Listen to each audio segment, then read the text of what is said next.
Hai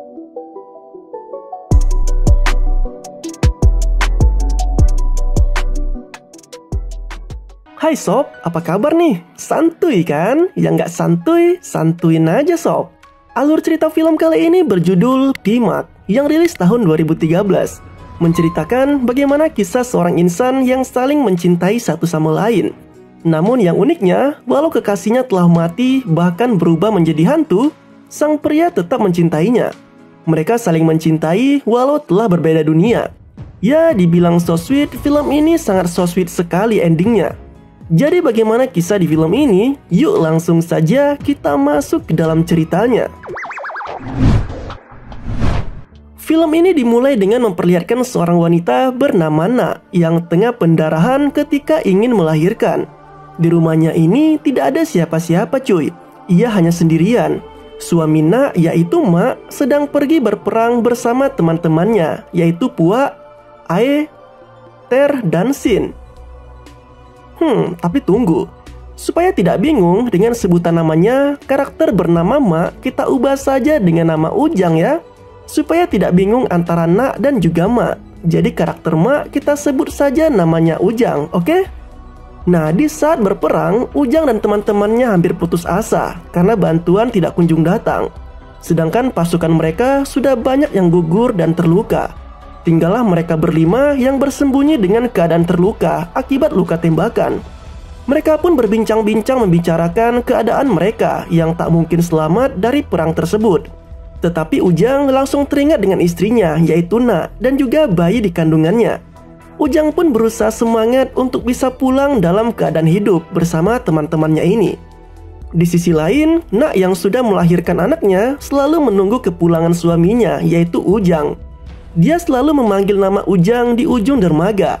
Hal itu pun membuat warga sekitar langsung kocar-kacir dan langsung menutup rapat-rapat pintu mereka setiap kali Na memanggil nama Ujang.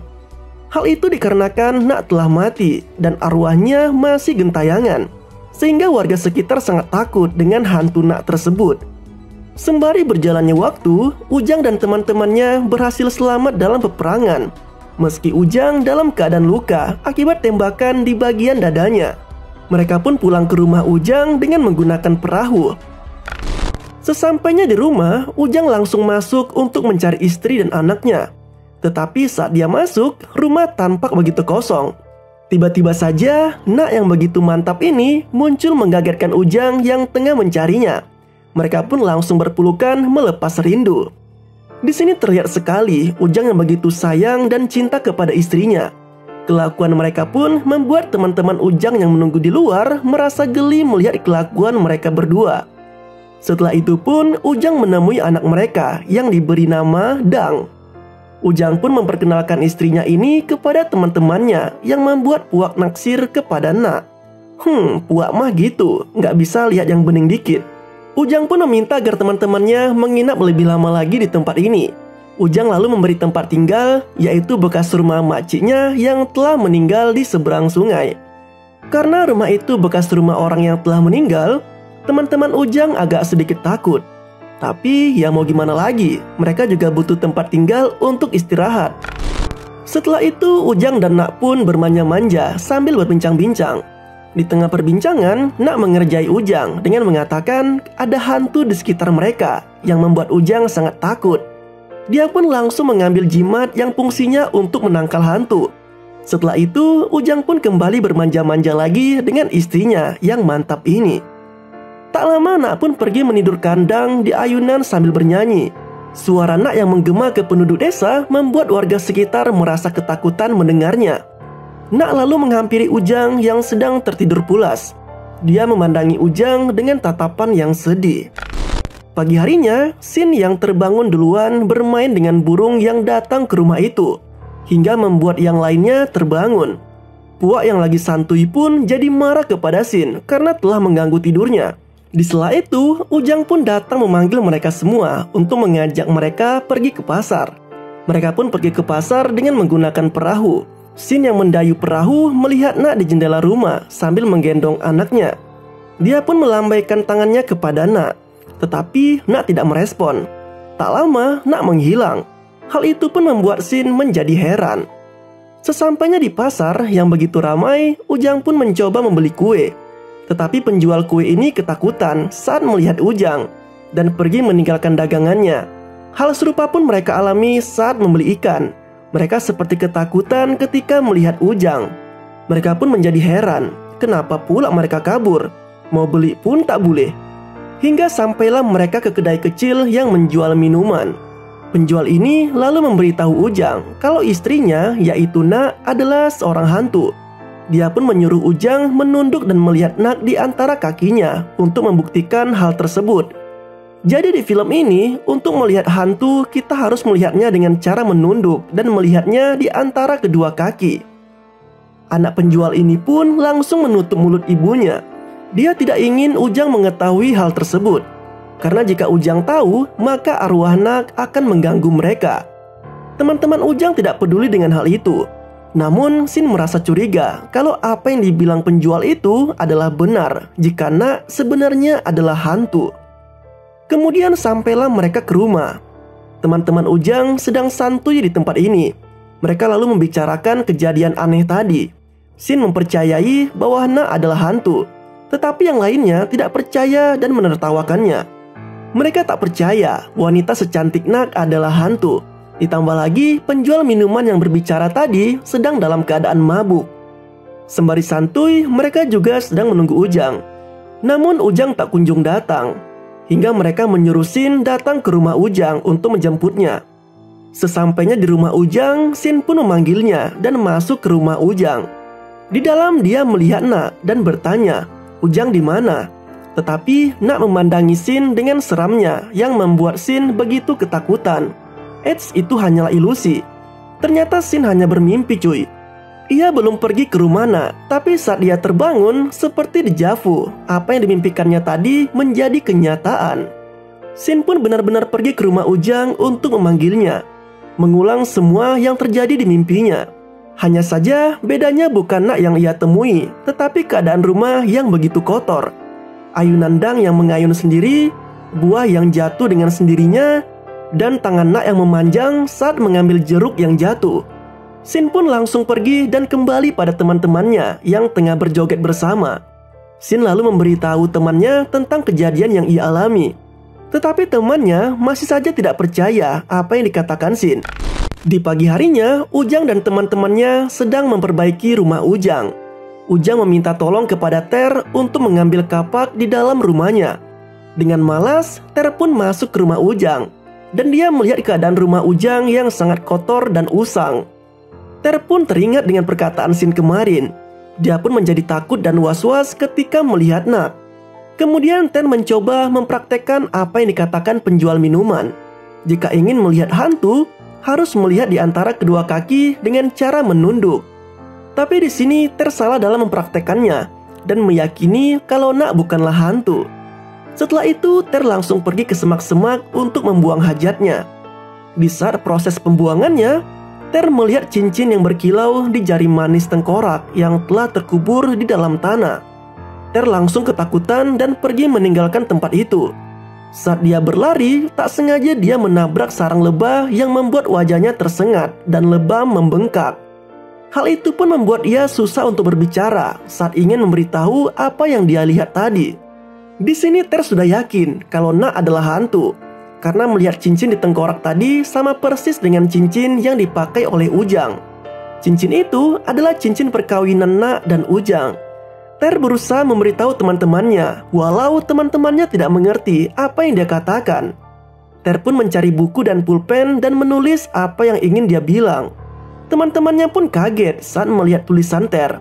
Di saat itu Ujang pun datang menghampiri mereka berempat dan melihat tulisan yang ditulis oleh Ter. Ujang pun terkejut.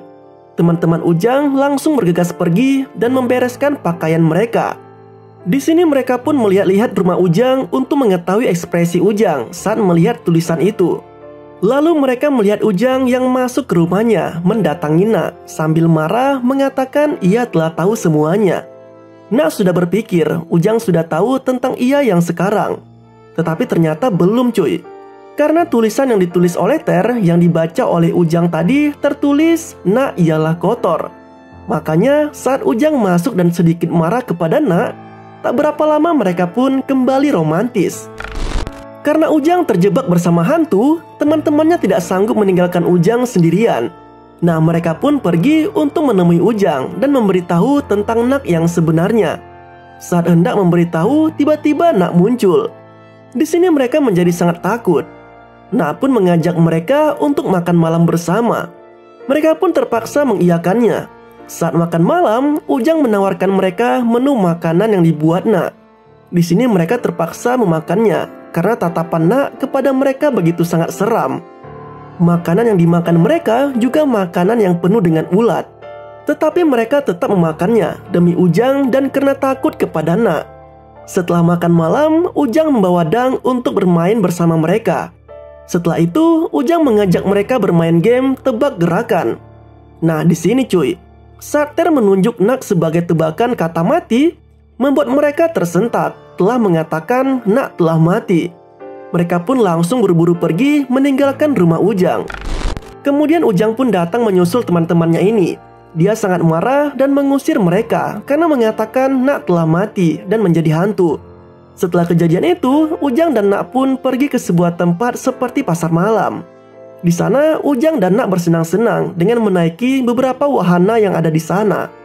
Di pasar malam tersebut, teman-teman Ujang ternyata telah menyusun rencana untuk menculik Ujang agar ikut pergi bersama mereka. Di wahana rumah hantu, mereka pun berhasil menculik dan membawa Ujang. Mereka juga membawa dan mempersiapkan seperti jimat sebagai penangkal hantu. Tetapi sesampainya mereka di tengah hutan, mereka berdebat dan tiba-tiba saja Ujang mengeluarkan darah yang cukup banyak dari dadanya akibat bekas luka tembak dari peperangan kemarin. Melihat darah yang begitu banyak, Ter dan Sin berpikir kalau Ujanglah yang telah mati dan menjadi hantu. Karena tengkorak bercincin yang ditemui Ter kemarin adalah cincin perkawinan yang juga dipakai Ujang. Ter pun langsung melempar jimat yang telah mereka persiapkan kepada Ujang. Ujang pun langsung menjerit kesakitan. Melihat itu, mereka langsung pergi meninggalkan Ujang sendirian di dalam hutan. Dan alangkah pintarnya, mereka langsung menemui Nak ke rumahnya dan mengajak Nak pergi bersama mereka. Di perjalanan, mereka menggunakan sampan atau perahu. Tiba-tiba Ujang pun muncul dan mendatangi perahu mereka dengan masuk ke sungai tersebut hingga hampir tenggelam. Mereka pun menolong Ujang dan mempercayai ternyata Ujang bukanlah hantu. Karena hantu tak akan mungkin lemas dan tenggelam. Nah, tak berapa lama, Ter pun langsung tersadar siapa hantu yang sebenarnya. Tiba-tiba Ae menjatuhkan cincin yang sama dengan cincin di tengkorak tersebut. Mereka pun menjatuhkan Ae ke sungai, mengingat perahu juga kelebihan beban hingga hampir tenggelam. Saat mereka hendak pergi, mereka kesulitan mendayu karena dayuhan juga telah dibuang untuk meringankan beban perahu. Tiba-tiba saja Nak memberi dayuhan yang telah dibuang tadi. Ter pun tersadar bagaimana cara Nak mengambil dayuhan yang telah terbuang jauh. Ter pun langsung membungkuk dan melihat di antara dua kakinya untuk mengetahui siapa hantu sebenarnya. Dan yap, ternyata Nak adalah hantu yang sesungguhnya. Mereka pun langsung kabur dengan berenang menuju tepian sungai dan mendatangi kuil yang ada di sana untuk meminta pertolongan kepada seorang biksu. Dibuatlah garis pembatas agar hantu tidak bisa melewati garis tersebut. Tak lama, datanglah Nak yang sudah berubah penampilannya seperti hantu. Yang tadinya cantik semampai, kini berubah jadi seram. Akibat kekonyolan dari mereka, jimat-jimat penangkal hantu pun berjatuhan. Serta garis pembatas yang telah dibuat tadi menjadi rusak. Hingga Nak bisa menjangkau mereka semua. Seketika lampu di sana mati sesaat. Dan ketika hidup kembali, mereka semua sudah terikat.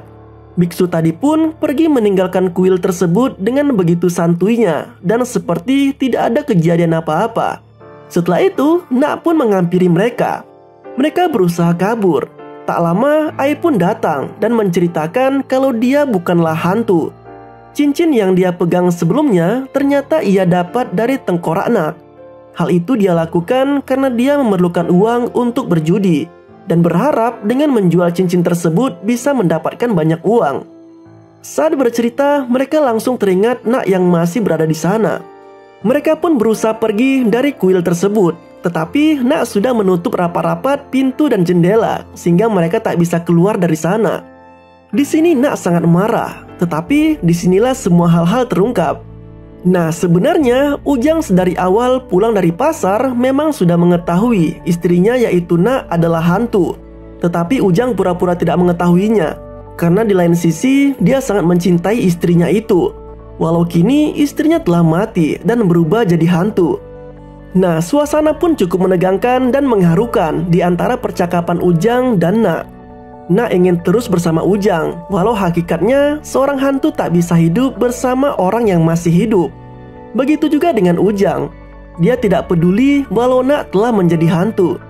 Dia tidak peduli dengan status Nak yang sekarang. Dia hanya ingin hidup dengan Nak, menjalin kehidupan mereka bersama kembali. Teman-teman Ujang sangat terharu dengan momen ini. Mereka pun tidak takut lagi dengan Nak. Dengan adegan yang sangat mengharukan tadi, akhirnya mereka pun kembali ke rumah Ujang. Di sini teman-teman Ujang sangat mengerti sekarang. Cinta Ujang sangat luar biasa kepada istrinya itu. Sementara itu penduduk desa pun akhirnya bisa menerima Nak dan hidup berdampingan dengan sosok hantu. Ya, walaupun ada beberapa yang menentang dan takut dengan Nak. Dengan kemampuan Nak yang telah menjadi hantu, dia pun telah banyak membantu para penduduk desa, seperti memperbaiki genteng dan hal lainnya. Dan film pun berakhir dengan bahagia. Nah, itulah alur cerita dari film Pimak yang berasal dari Jepang, maksudnya dari Thailand. Jika kalian ada request untuk alur cerita berikutnya, jangan sungkan untuk request di kolom komentar ya. Terima kasih telah menonton video ini, sampai jumpa pada video selanjutnya.